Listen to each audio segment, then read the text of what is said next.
Fala, jovens! Bora resolver Enem 2009. A primeira questão fala sobre a atmosfera terrestre, sobre os gases que a compõem e comenta inclusive sobre os gases traços, que são gases que são constituídos por pelo menos 3 átomos e conseguem absorver o calor irradiado pela Terra. A questão quer uma alternativa viável para combater o efeito estufa. Letra A. Reduzir o calor irradiado pela Terra mediante a substituição da produção primária pela industrialização refrigerada. Se eu aumentar a industrialização, eu aumento a emissão de gases estufa e aumento o efeito também. B. Promover a queima da biomassa vegetal. Não precisa nem terminar de ler, né, gente? A gente vai emitir gás carbônico aqui. C. Reduzir o desmatamento, mantendo-se assim o potencial da vegetação em absorver o gás carbônico da atmosfera. Ótimo. A D está errada porque fala para nós aumentarmos a concentração atmosférica de água, molécula capaz de absorver grande quantidade de calor. Se a gente aumentar a água, que é um gás traço, a gente vai aumentar o calor e vai aumentar o efeito estufa. E a E está errado que fala para removermos moléculas orgânicas polares da atmosfera, diminuindo a capacidade delas de reter o calor. Se a gente diminuir essa capacidade, a gente pode diminuir a capacidade da Terra de ter vida aqui, uma vez que o efeito estufa é um efeito natural e permite a vida na Terra devido à temperatura ideal para as condições de vida aqui então, tá bom? A questão 2 traz um gráfico que fala assim, sobre a concentração de álcool no sangue por tempo. Vejam que nós temos diferentes concentrações de álcool com diferentes tempos. Uma coisa que a gente já percebe aqui, quanto maior a quantidade de álcool, maior o tempo. O exercício quer que nós formulemos um título, uma explicação para esse gráfico. Então, a resposta também é bem direta de acordo com essa análise. Dentre as opções de títulos que o exercício nos dá, a letra D ela sugere que o título para essa figura poderia ser estimativa de tempo necessário para metabolizar diferentes quantidades de álcool. Perfeito, pois foi isso que o gráfico nos deu. Quantidades maiores demoram mais tempo para serem metabolizadas, quantidades menores, menos tempo para ser metabolizado, ok? Questão 3 fala sobre o HIV e fala sobre o surgimento de uma vacina que poderia salvar milhões de vidas. Uma vacina eficiente contra o HIV deveria induzir a imunidade para proteger o organismo da contaminação viral. Perfeito. A B está errado porque uma vacina não pode alterar o genoma do organismo portador. Assim como uma vacina não produz antígenos, vacina produz anticorpos. A letra D está errada porque diz que a vacina para HIV ela deveria ser amplamente aplicada em animais, uma vez que esses são os principais transmissores dos vírus para os seres humanos, e não é. A maior intercorrência é entre humanos. E na E, começa certo porque fala que a gente deve estimular a imunidade, minimizando a transmissão, mas a transmissão por gotículas de saliva e HIV não é transmitido dessa forma. Por isso a questão certa é a letra A. Questão 4 fala sobre um conjunto de plantas que foi obtido por técnica de clonagem. Elas tinham folhas verdes, porém um grupo foi exposto a ciclos de iluminação e outro grupo mantido no escuro. Quando eles foram observar, os dois grupos estavam diferentes, pois um continuava com folhas verdes e o outro estava com folhas amareladas. No final do experimento, os dois grupos de plantas apresentaram genótipos e fenótipos igual ou diferente? Gente, se elas são provenientes da mesma clonagem, da mesma planta-mãe, os genótipos são idênticos, tá? Então, não tem diferença nos genótipos. E o fenótipo é a única coisa que ele vai mudar, porque o fenótipo, ele é justamente a definição das características do genoma, mais ação do meio. Como essa planta ficou sem iluminação, o seu fenótipo mudou, mas o genótipo continua idêntico, então a resposta certa é a letra B. A questão 5 fala sobre o ciclo biogeoquímico do carbono e o exercício quer saber como a utilização de combustíveis fósseis interfere nesse ciclo.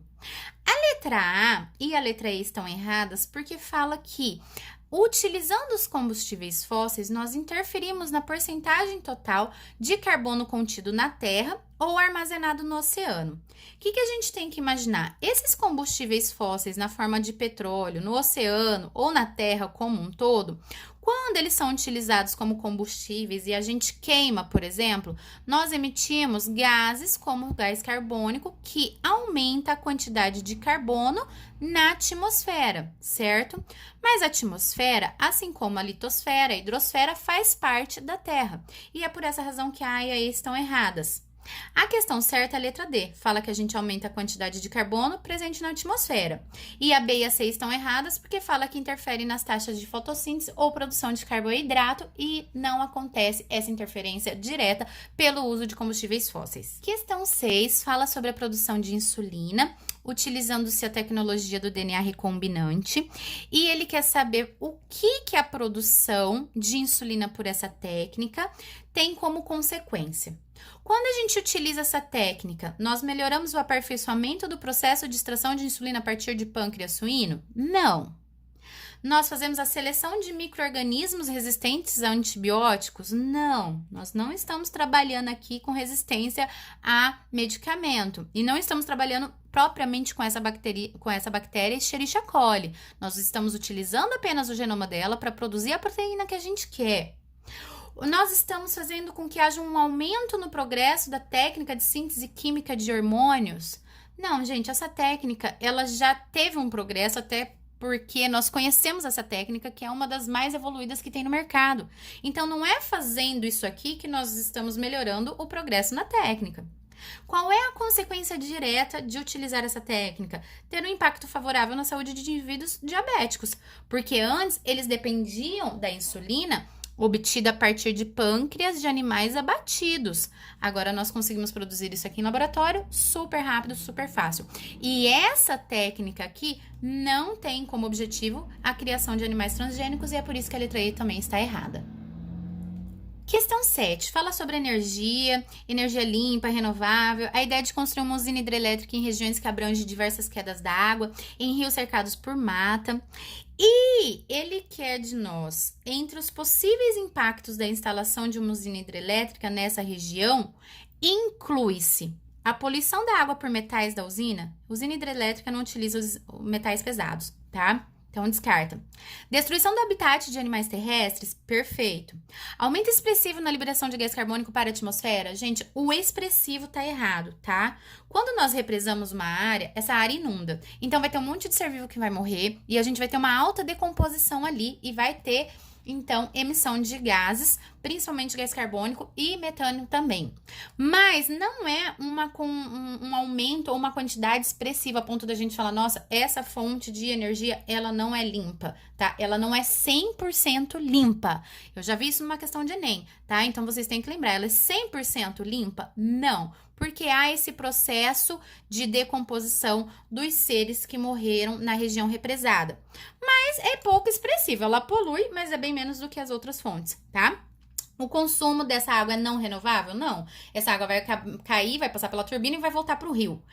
E fazer uma usina hidrelétrica faz com que haja o aprofundamento no leito do rio, com a menor deposição de resíduos no trecho de rio anterior à represa. Basicamente, o que ele está falando aqui evita o assoreamento. Questão 8. A questão fala sobre mudanças climáticas e mudanças da vegetação. E fala que toda vez que há grandes mudanças climáticas, a vegetação, ela tende a mudar também. Ou seja, eu tenho uma restrição da distribuição de florestas pluviais, ou seja, elas diminuem, com expansões de habitats não florestais, aumentam durante os períodos áridos. Claro, né? Se a gente parar para pensar, os campos e toda a vegetação, né, que ela habita campos, que ela habita áreas mais abertas, áreas não florestadas, em períodos glaciais, ou seja, períodos áridos, ela consegue se sustentar melhor e sobreviver melhor. Já em outro período, né, do ano, a gente tem o quê? Expansão das florestas pluviais e restrição das áreas não florestais durante os períodos úmidos, né? Claro, se tá úmido, eu tenho então aí uma reprodução melhor de várias espécies vegetais diferentes e aí as florestas elas se expandem. A questão pede pra gente o seguinte: durante os períodos glaciais, o que ocorre? As áreas não florestais ficam restritas? Não. Períodos glaciais, as áreas não florestais se expandem. Não precisa nem terminar de ler. Grande parte da diversidade de espécies vegetais é reduzida? Não. Eu mudo o tipo de vegetação de espécies ali que conseguem sobreviver em cada ambiente. Mas eu não reduzo grande parte da biodiversidade, porque existe a diversidade tanto em áreas não florestais quanto a diversidade de florestas pluviais. Letra C. A vegetação comum ao cerrado deve ter se limitado a uma pequena região do centro do Brasil e depois ela se expandiu até atingir a atual distribuição. Na verdade, gente, o que nós tivemos foi uma diminuição, uma restrição da área de Mata Atlântica, tá? A gente não teve uma expansão de cerrado ao Brasil, ao longo do Brasil. A D tá certa porque ela contextualiza certinho essa questão da adaptação, dizendo que plantas com adaptações ao clima árido, com o desenvolvimento de estruturas que reduzem a perda de água, devem apresentar maior área de distribuição. Perfeito. E florestas tropicais como a amazônica apresentam distribuição geográfica mais ampla em períodos glaciais. Então, a floresta amazônica ela vai conseguir se expandir se eu estiver passando por um período árido. A questão também está errada e a resposta certa é a letra D. Questão 9 contextualiza a quantidade de biomassa na Terra que é produzida a partir dos produtores, dos cloroplastos, no processo de fotossíntese, enfim. As informações sobre a obtenção e transformação dos recursos naturais por meio dos processos vitais de fotossíntese e respiração, descritas no texto, permite concluir que o gás carbônico e a água são moléculas de alto teor energético? Não! Os carboidratos convertem energia solar em energia química? Não! Quem faz isso é a clorofila, dentro dos cloroplastos. A vida na Terra depende, em última análise, da energia proveniente do Sol? Sim, pois todas as cadeias alimentares dependem da biomassa que é produzida na fotossíntese pelos cloroplastos, pelos seres fotossintéticos. D. O processo respiratório é responsável pela retirada de carbono? Não, o processo respiratório elimina gás carbônico. A produção de biomassa e de combustível fóssil por si é responsável pelo aumento do gás carbônico? Não, gente. Produção de biomassa e de combustível fóssil é fotossíntese. Fotossíntese promove o sequestro do carbono. Então, a resposta certa é a letra 10, está falando sobre a manipulação em escala nanométrica de átomos, né? Por quê? Porque átomos, eles têm reatividade química, condutividade elétrica, força de intensidade extraordinária. Então, se eu conseguir manipular esses átomos para ter cada vez produtos menores, é melhor. Ok, mas a utilização de nanopartículas na indústria e na medicina requer estudos mais detalhados. Por quê? As partículas, quanto menores, mais potentes e radiativas se tornam. Não, as partículas atômicas, elas possuem a sua radioatividade independente se elas estão unidas ou não com outras moléculas. As partículas podem ser manipuladas, mas não caracterizadas com a atual tecnologia. Gente, a tecnologia atual está mega desenvolvida. A gente consegue caracterizar todas essas características que foram descritas aqui, por exemplo. C. As propriedades biológicas das partículas somente podem ser testadas em micro-organismos. Não, nós conseguimos testar em grandes animais, inclusive animais vertebrados também. Agora a D tá certa, porque ela fala que as partículas podem atravessar poros e canais celulares, o que poderia causar impactos desconhecidos aos seres vivos e até mesmo aos ecossistemas. Perfeita. A 10E está errada porque fala que o organismo humano apresenta imunidade contra partículas tão pequenas, então também tá errada e a gente fica com a letra D. Já na questão 11, nós temos uma questão que fala sobre a temperatura ideal no corpo humano, que é entre 36 e 37 graus, e que em dia de muito calor ou durante intensos exercícios físicos, uma série de mecanismos fisiológicos são acionados. E o exercício quer da gente qual é o principal sistema responsável pela manutenção da temperatura corporal. É o sistema digestório, imunológico, reprodutor? Não, já eliminei esses três. Entre nervoso e endócrino, porque o endócrino ele pode atuar também pela produção de hormônios que aumentam o metabolismo, aceleram o metabolismo e com isso aquecem o nosso corpo. Mas, olha a justificativa. Ele fala que o sistema endócrino fabrica anticorpos e que anticorpos atuam na variação do diâmetro dos vasos periféricos. Então, isso está errada e por isso a gente fica com a C. Sistema nervoso, pois promove a sudorese que permite perda de calor por meio da evaporação da água. Perfeito. A questão 12 é uma questão que eu sempre comento nas aulas de ecologia, porque isso aqui é uma coisa que me intriga quando eu tô viajando. Abertura e pavimentação de rodovias em zonas rurais e regiões afastadas, né? Quando você entra num lugar e vê aquela estrada enorme sendo construída e ali a gente teve que desmatar uma área gigante. Mas isso traz melhor acesso e maior integração entre as comunidades, né? Então é fato que quanto mais seres humanos vivendo em determinadas regiões, a gente precisa evoluir e precisa ligar essas comunidades. Mas o fato é que do ponto de vista ecológico, ambiental, quando a gente produz, né, abre, aliás, estradas, a gente tem ali fragmentação de habitats, compromete o fluxo gênico entre as espécies, a gente compromete as interações entre espécies silvestres, além de prejudicar o fluxo natural de rios e riachos, possibilitar o ingresso de espécies exóticas em ambientes naturais e ainda aumentar a pressão antrópica sobre os ecossistemas. Então, nesse contexto, como que a gente concilia, né, o progresso social e a conservação do meio ambiente? A letra A tá errada porque ela já começa falando impedir abertura e pavimentação. Nós precisamos fazer abertura e pavimentação de rodovias conforme a população cresce. Então, esse impedir já tá errado, não precisa nem terminar de ler. A B também fala em impedir abertura e pavimentação, então não precisa terminar de ler. A C, a D e a E falam em permitir abertura e pavimentação, mas na C fala apenas em áreas rurais produtivas. Então, se eu tiver uma comunidade que não produz nada, elas não merecem acesso a esse progresso social. Tá errada. E a E tá errada porque fala assim: permitir abertura e pavimentação de rodovias, haja vista que os impactos ao meio ambiente são temporários, gente. Muitas vezes eles são irreversíveis. A D tá certa porque fala que nós podemos permitir desde que comprovada sua real necessidade e após a realização de estudos que demonstram ser possível contornar ou compensar seus impactos ambientais. Na questão 13, nós temos um quadro que mostra um exemplo hipotético da aplicação de um teste diagnóstico. Então, nós temos os indivíduos testados que estavam realmente infectados, que deram positivo e negativo. A quantidade de indivíduos não infectados que deram positivo e negativo. Ou seja, a quantidade de pessoas infectadas que deram negativo me representa os falsos negativos, certo? E a quantidade de pessoas que não estavam infectadas e deram positivo me indica os falsos positivos. O exercício ainda afirma para nós que a sensibilidade é a probabilidade de um animal infectado ser classificado como positivo. Então, qual é a chance de um animal realmente estar infectado e esse teste ele conseguir detectar? Isso é a sensibilidade. Já a especificidade é a probabilidade de um animal não infectado ter o resultado negativo. Eu realmente não estou infectado e realmente deu negativo. Isso é a especificidade. Nesse sentido, vamos analisar as afirmativas. A especificidade aponta o número de 5 falsos positivos. Tá errado. O teste a cada 100 indivíduos infectados classificaria 90 como positivos. O teste a cada 100 indivíduos infectados apresentaria um total de 90 positivos. Tá certo, porque é o dobro de indivíduos que ele traz nessa tabela, tá vendo?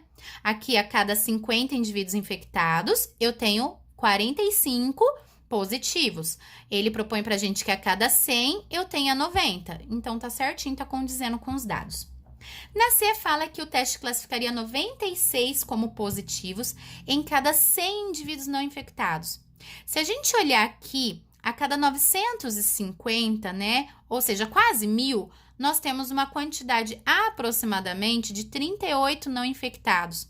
Então, a cada 100 indivíduos, nós teríamos aproximadamente 3,8, uma vez que essa proporção ele está dando a cada 950, 38 não infectados, tá? É só você fazer a regrinha de 3 e achar o valor nesse caso. Na letra D, fala que ações de profilaxia são medidas adotadas para o tratamento de falsos positivos. Primeiro, que se está falso positivo eu não vou tratar. Segundo, que profilaxia é prevenção, não é tratamento. E aí, fala que testes de alta sensibilidade, eles resultam em maior número de falsos negativos. Não.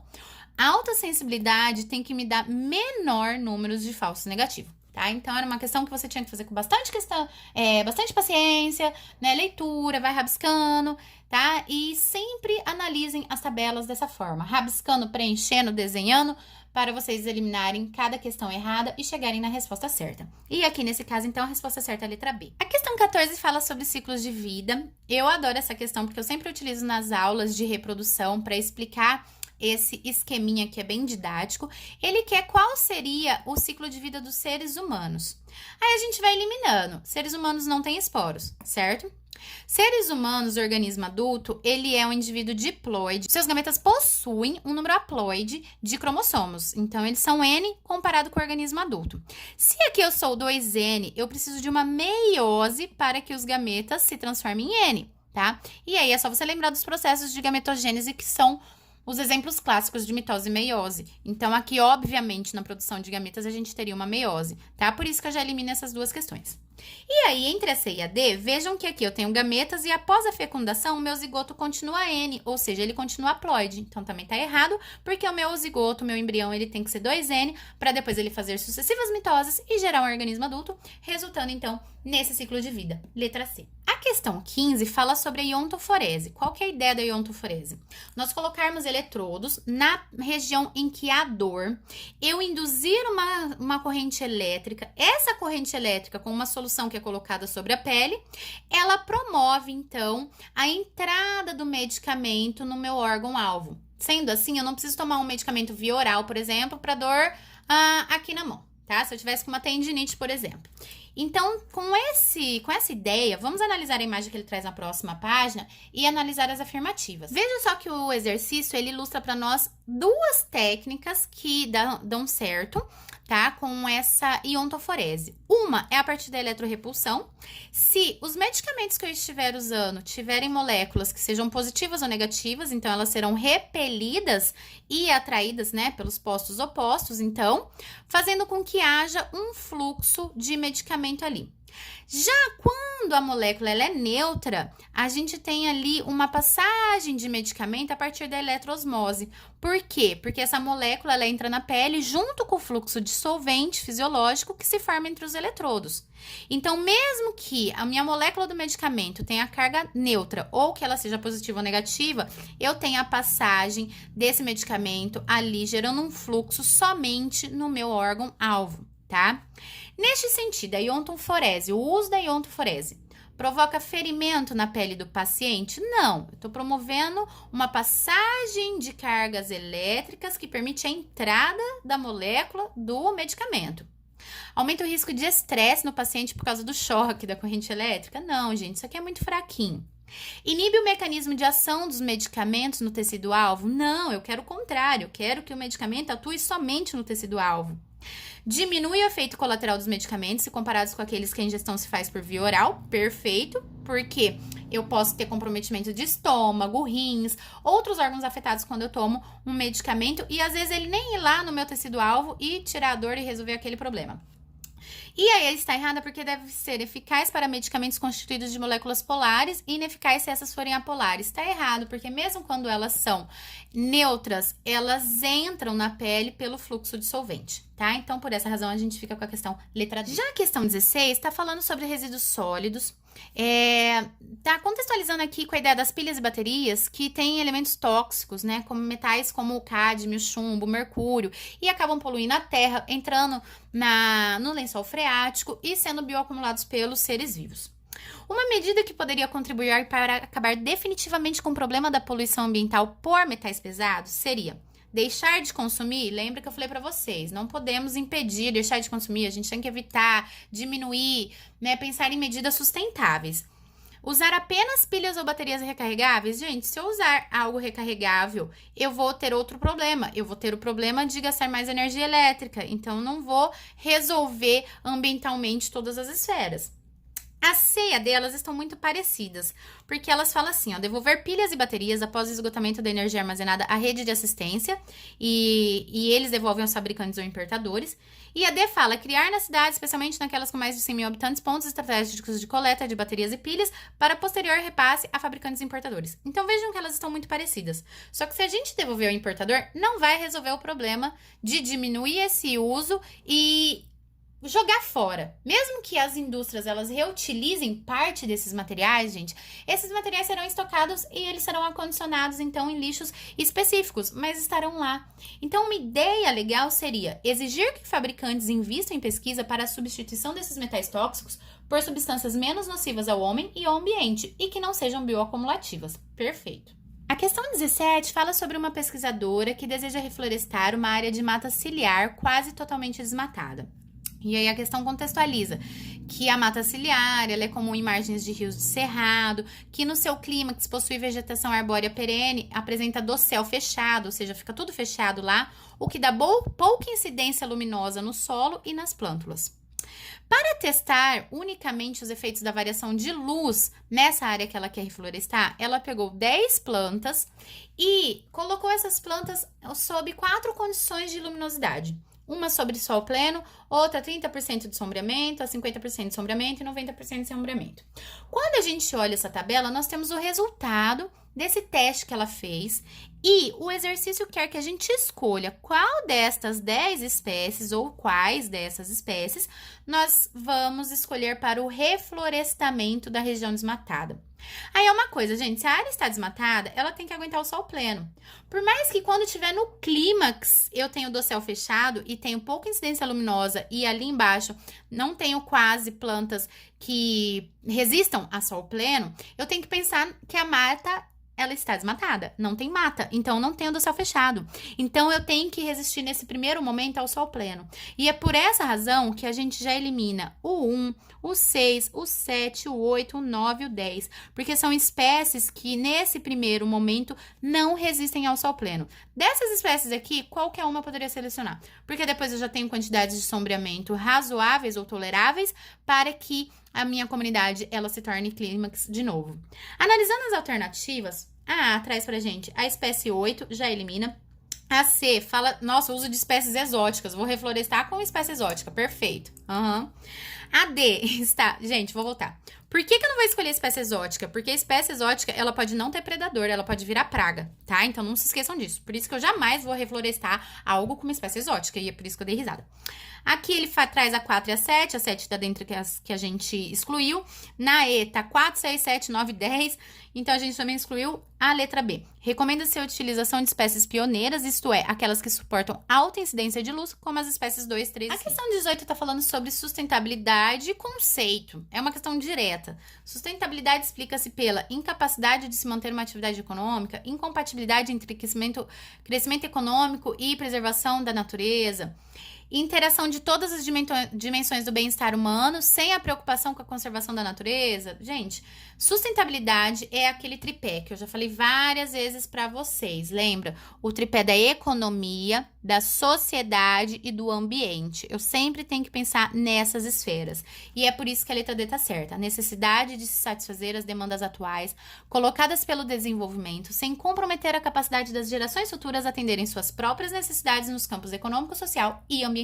Perfeito. Questão 9 fala sobre lixo de casa, que tem como a gente reutilizar fazendo a compostagem para utilizar como adubo, e ele ensina como fazer. O material, que é acumulativo diariamente em recipientes próprios, deve ser revirado com auxílio de ferramentas adequadas, semanalmente, de forma a homogeneizá-lo. É preciso também umedecê-lo periodicamente. O material de restos de capina podem ser intercalados entre uma camada e outra do lixo da cozinha.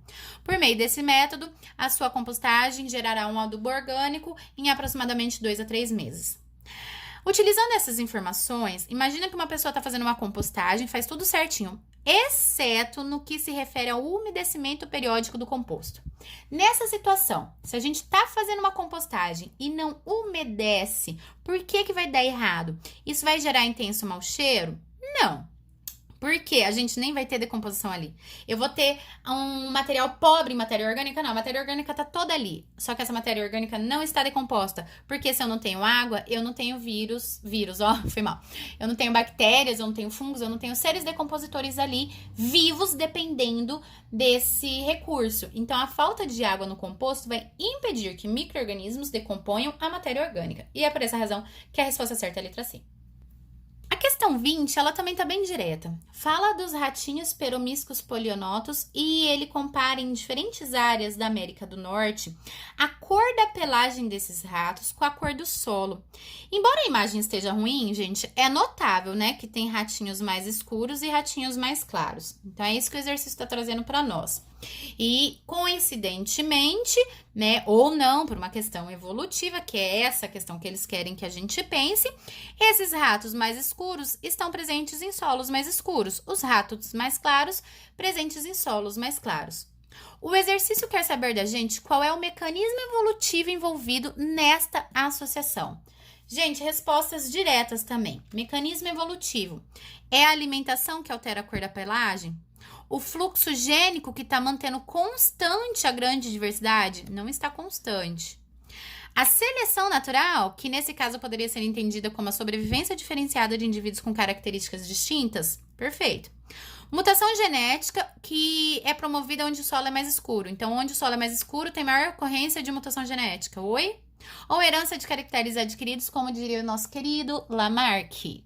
Eu postei um meme já de Lamarck e Darwin comentando sobre isso no Instagram. Gente, os caracteres adquiridos, eles não são transmitidos, tá? Isso de acordo com a teoria sintética da evolução e a teoria da seleção natural básica proposta por Darwin, que é o que a gente defende até hoje, é por essa razão que a 20 é a letra C. A questão 21 tá falando que aumentou demais o cultivo de camarões de água salgada, só que isso traz um problema, pois há descarga sem nenhum tipo de tratamento dos efluentes dos viveiros.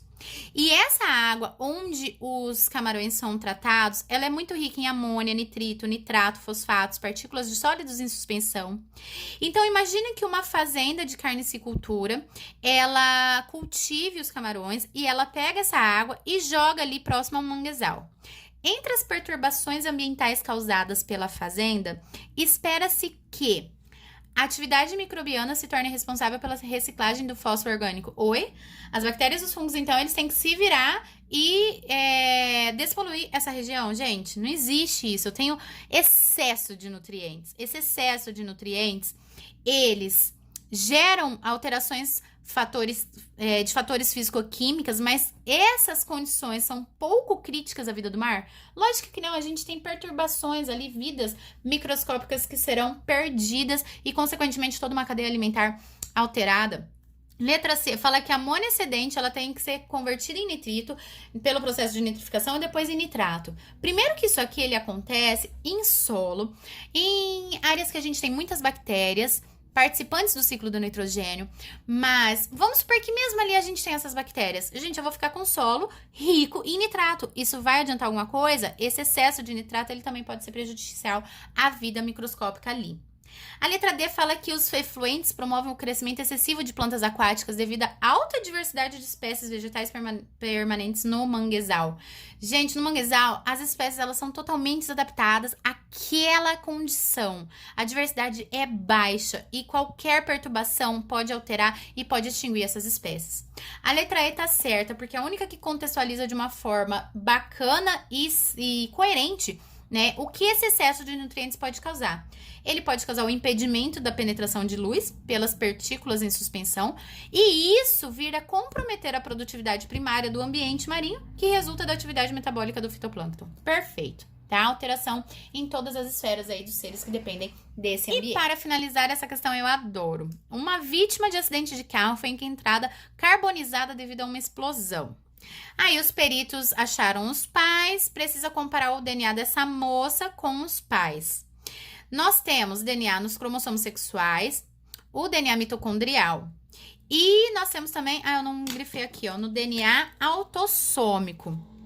Então, destes diferentes tipos de DNA, visando que houve a carbonização completa, que eu tenho basicamente ossos dessa vítima ali, qual seria a melhor opção para a perícia utilizar? O DNA mitocondrial, transmitido ao longo da linhagem materna, pois em cada célula humana há várias cópias dessa molécula. Essa alternativa tá certa, tá? Por quê? Em uma célula eucarionte, eu tenho um núcleo, certo? Com um DNA ali, tanto autossômico quanto o DNA de cromossomos sexuais. Gente, quantas mitocôndrias eu não tenho dentro de uma única célula? Então, utilizar o DNA mitocondrial quando o material que eu preciso trabalhar, ele já não está tão viável, eu preciso pensar em maior quantidade desse material. E se eu utilizar o DNA mitocondrial, eu tenho maior quantidade de DNA do que DNA nuclear, ou seja, DNA autossômico, tá? Mas olha as outras alternativas. Ele fala do cromossomo X, pois a vítima herdou 2 cópias, tá errado. Aqui ele fala do cromossomo autossômico, que quando comparado ao nuclear, gente, o cromossomo autossômico, ele é nuclear. Como, por exemplo, o DNA mitocondrial é nuclear. Ele confundiu todos os conceitos aqui, tá totalmente errado a C. Cromossomo Y é uma vítima, então tá errado. E ele ainda fala que o pai passa para toda a prole, tá errado também. E na E ele fala sobre a utilização de marcadores genéticos em cromossomos autossômicos, pois esses, além de serem transmitidos pelo pai e a mãe, estão presentes em 44 cópias por célula. Na verdade, os marcadores genéticos, eles estão nos cromossomos autossômicos, tá? De todas as células no núcleo. É a mesma coisa que eu utilizar pedaços, genes específicos para identificar algum indivíduo, mas é DNA nuclear, gente. Então, entre utilizar marcador genético, que é um DNA nuclear, e utilizar o DNA mitocondrial, eu vou utilizar o mitocondrial porque eu tenho várias cópias dessa molécula. E assim a gente conclui mais uma prova. Um beijo, bons estudos para vocês e até a próxima!